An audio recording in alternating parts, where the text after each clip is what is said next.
Pokrovsk is turning into a different kind of battlefield test, because the first fight is no longer for ground, it is for permission to move.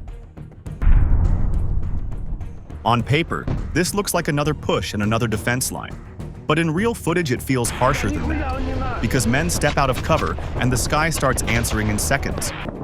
No big armored wave has to appear for things to go wrong, because small groups, short stops, and safe shadows can suddenly behave like a trap. That is the real shock near Pokrovsk right now, because the decisive layer is not the trench, it is the low sky, where UAVs watch, track, and decide what counts as a mistake. This report follows how the approach is changing, why darkness is no longer protection, and why the fight around Pokrovsk is being shaped by systems that most people still underestimate. Stay with Military Force, subscribe for clear, grounded battlefield analysis you can trust. And once the sky controls the clock, the next question is how Russia tries to get close, and how Ukraine stops that movement before it even becomes an attack.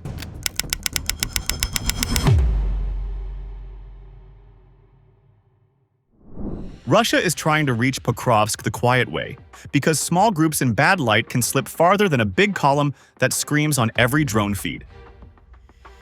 Instead of pushing in one loud wave, many teams move in pieces, and they use tree lines, drainage dips, ruined yards, and the shadow edges of fields to stay off obvious sight lines.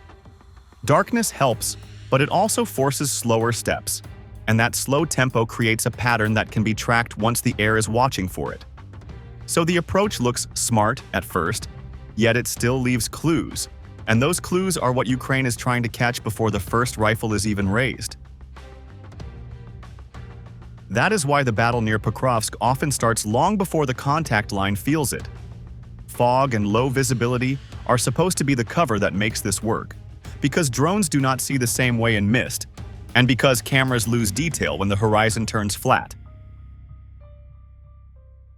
Reports from the front describe Russian teams timing movement for poor weather, then cutting across gray zones where constant UAV coverage is harder to hold, and that forces defenders to stretch their screen and guess where the real entry point will be.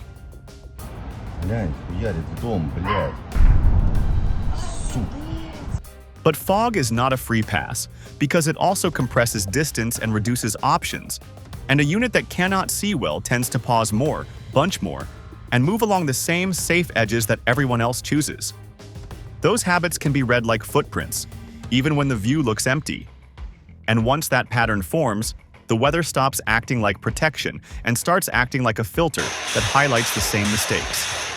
In the Pokrovsk sector, Ukraine describes catching these teams early through a mix of ground eyes, short-range reconnaissance, and persistent scanning instead of one single magic sensor. A local watch network can notice movement where a camera misses it, and that report can cue a drone to hold a sector, confirm shapes, and follow for long enough to remove doubt.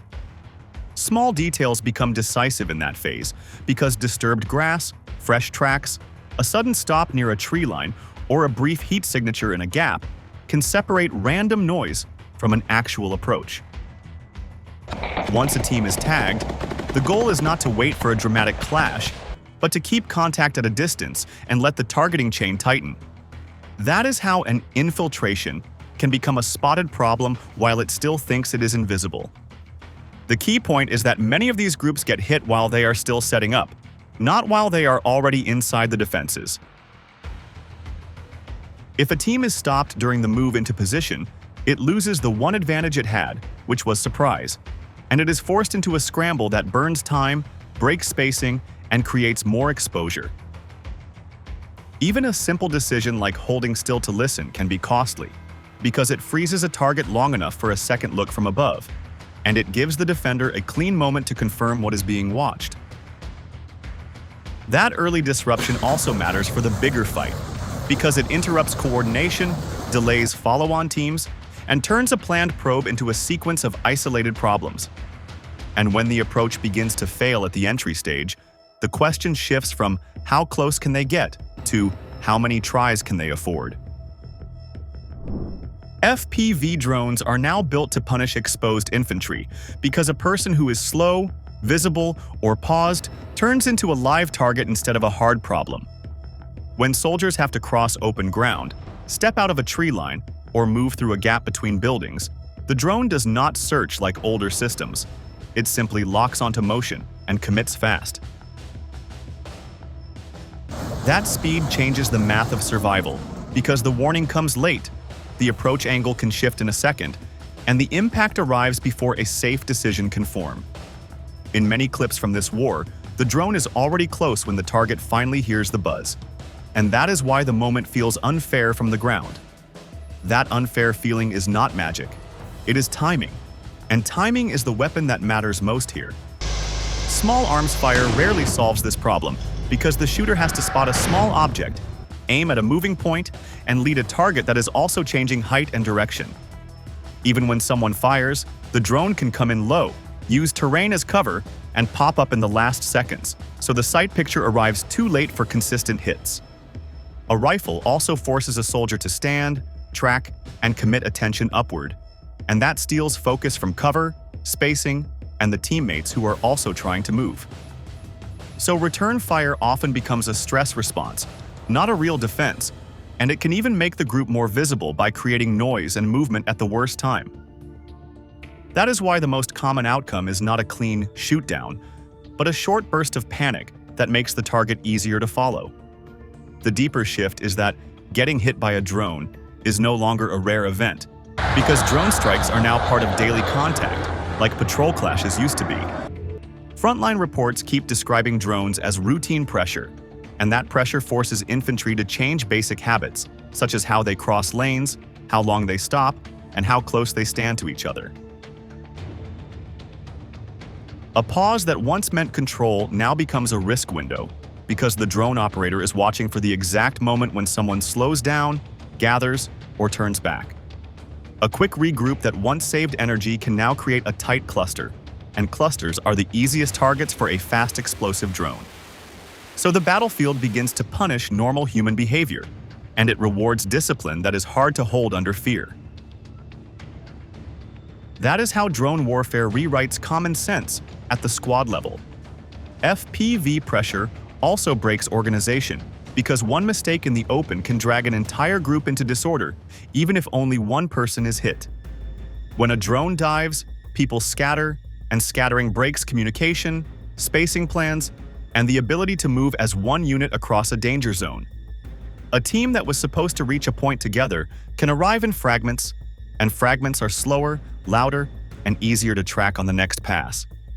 Even survivors can be trapped by the second effect, because a hit vehicle, a blast crater, or a sudden sprint can block the chosen path and force a detour into a worse angle.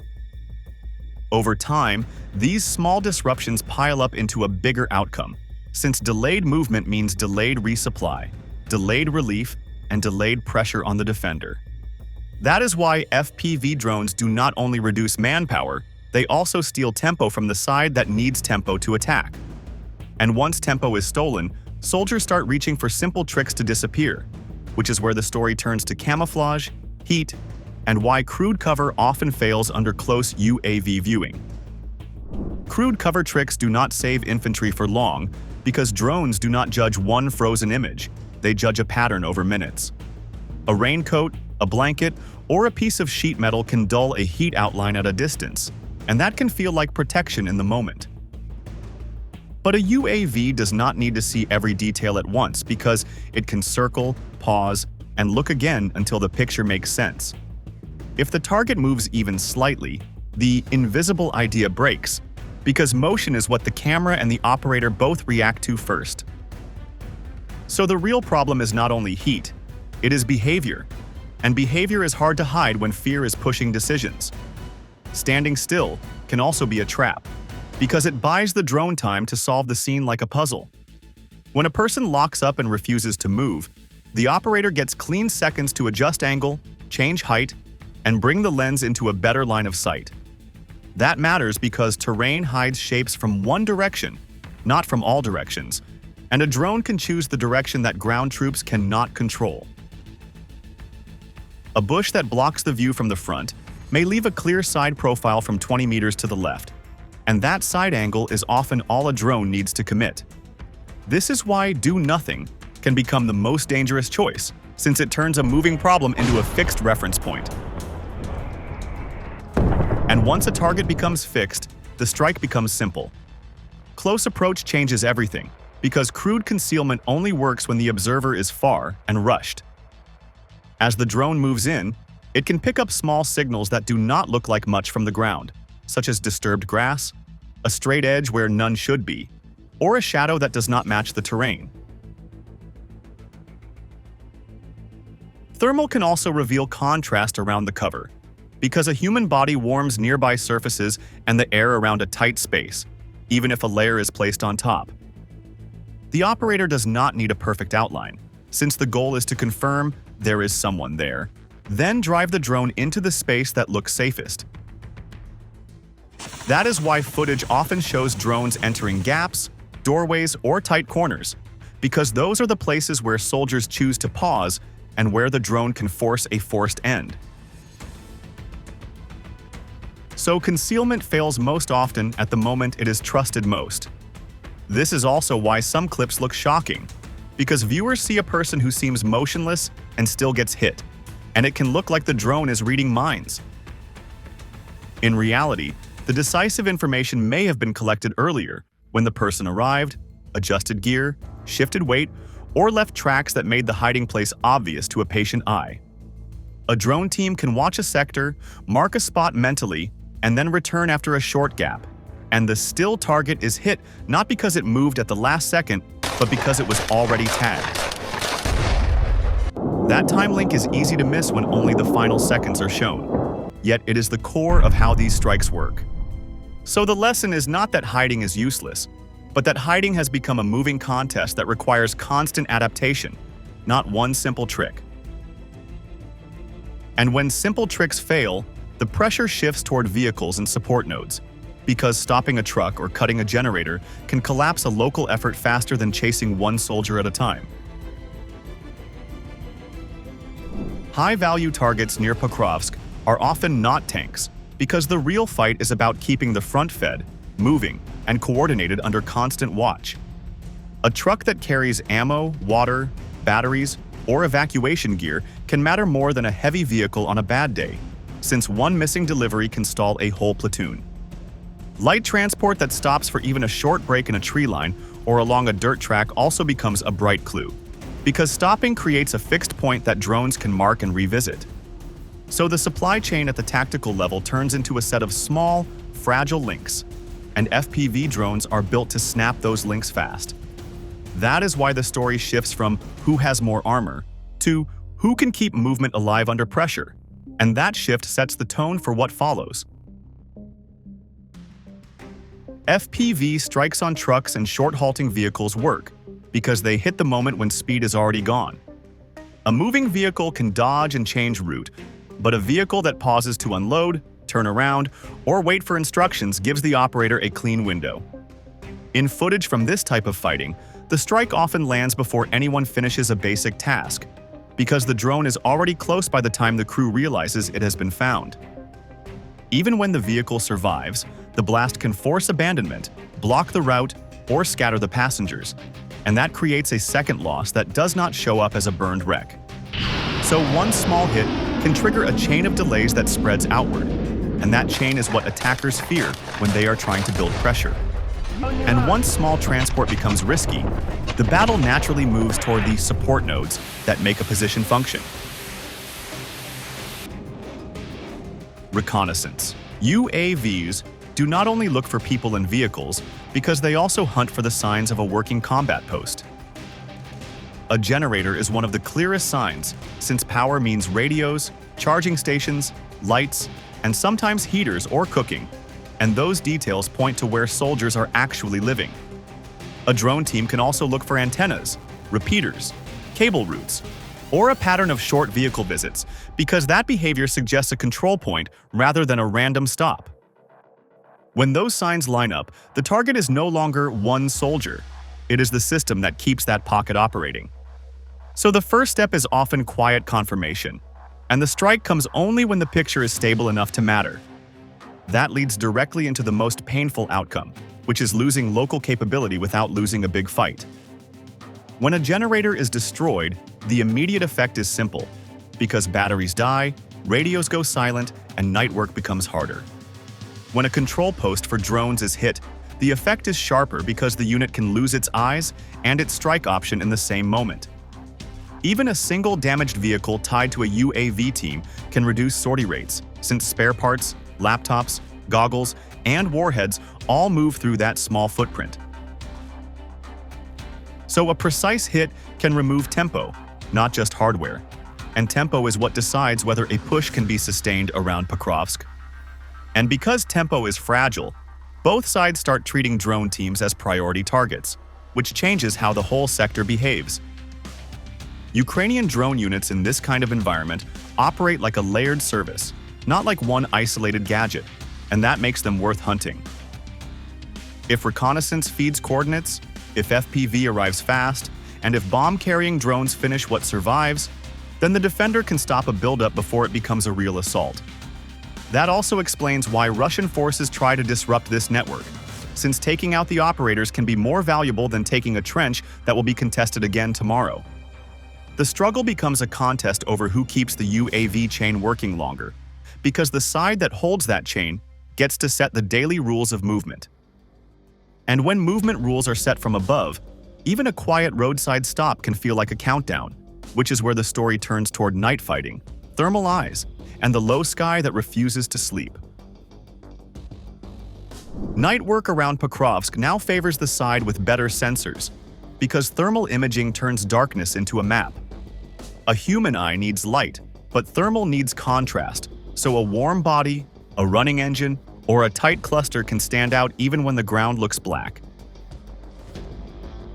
That flips the meaning of safe hours, because soldiers who think they are hidden often pause, bunch up, or move along the same edges, and those habits write a clear story from above. One short stop to breathe or check gear can become a fixed marker, and a fixed marker is all a drone team needs to begin a strike. So night is less about hiding and more about discipline. Fiber optic FPV adds pressure for a different reason, because it can keep control when radio links are shaky or jammed.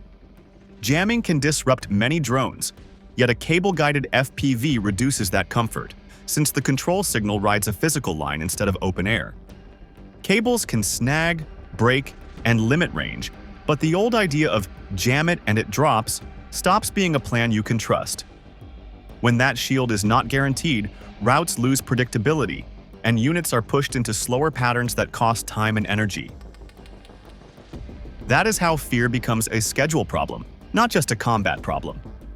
Around Pokrovsk, the system is often described in layers, because one observation can become a chain that is hard to interrupt once it starts. Recon drones scan and confirm. Then they mark routes and entry points, which builds a live picture of how an approach is forming. FPV drones act as the fast punch, because they can launch when coordinates are stable and hit before a team finishes unloading or turning around. Bomb-carrying drones can finish what survives by striking shelters, vehicles, or support nodes, so the area is forced to reset instead of absorbing the shock. So the aim is not only damage, it is denial, and denial blocks massing around Pokrovsk. When a force cannot gather on schedule, it cannot build pressure, and the push loses coherence. Small groups arrive out of sync, vehicles hesitate, and short pauses stretch into long delays, which breaks the rhythm an attacker needs. That is how UAV control can stop an offensive before it becomes visible on a map, since the key phase is the buildup between lines. Still, footage needs careful reading, because edits can create an impression of total dominance when reality is more mixed. Clips highlight hits, but they rarely show misses, decoys, smoke, route changes, counter-drone work, or the limits on sortie rates. So it is safer to separate what is directly shown, like a strike, a target type, and a time of day, from what is implied but not proven, like complete sky control, or a true success rate across the whole sector. That caution does not weaken the point, because it makes the trend clearer. And the trend is that the side that holds the low sky also holds the clock around Pokrovsk. Pokrovsk now looks like a live lab for modern war, because the biggest lesson is not one explosion, but how UAVs force an enemy to ask permission for every meter. When infantry move in small groups, when light vehicles pause to avoid being tracked, and when night no longer hides heat and motion, an attack can lose its rhythm before it ever reaches the main line. In the near term, the edge will belong to the side that keeps a stable layered system, because steady reconnaissance, fast FPV response, and reliable finishing strikes turn massing up into a risk instead of an advantage. Over the medium term, the real variable is adaptation, since better spacing, smarter movement habits, stronger counter-drone work, and weather timing can reopen small windows that do not show on maps. That is also why claims of total sky control should be treated as a message, while the real proof is simple, like whether infiltration attempts rise and whether supply routes are forced into longer, slower patterns. Stay with military force. Subscribe for clear, grounded battlefield analysis you can trust.